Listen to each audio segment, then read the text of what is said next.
My name is Kevin Jackwitz. This is the Cage match, and this is a review for NXT for 122.20.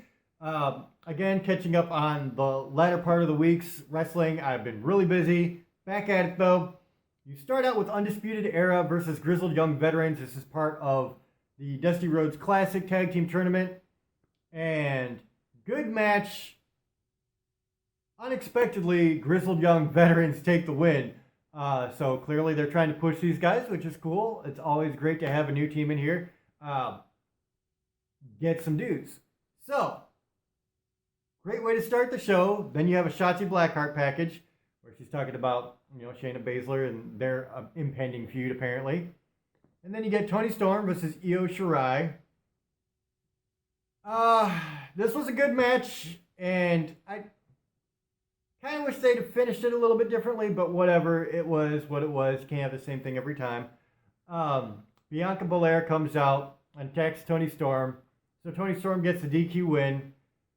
And then Rhea Ripley comes out, and her and Bianca Belair have a little bit of a brawl there. After that, you get an Undisputed Era interview where they're talking about, Fish and Riley losing to Grizzled Young Veterans. And then Adam Cole says, forget that. We've got to focus on the main thing, which is Keith Lee and Roderick Strong later.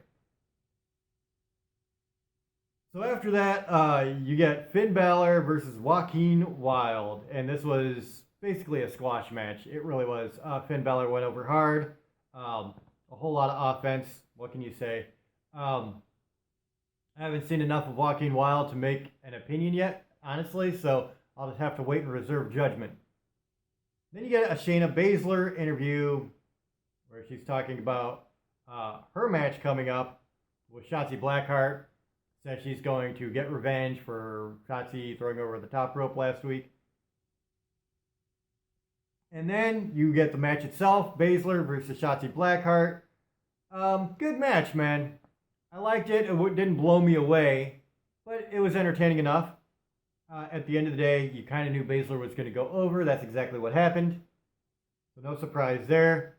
Then you get a package with Tegan Nox and Dakota Kai kind of talking about their feud and having them kind of cutting little promos on, basically Tegan Nox is saying she's going to get back at Dakota Kai. Dakota Kai saying she's not done with Tegan Nox yet.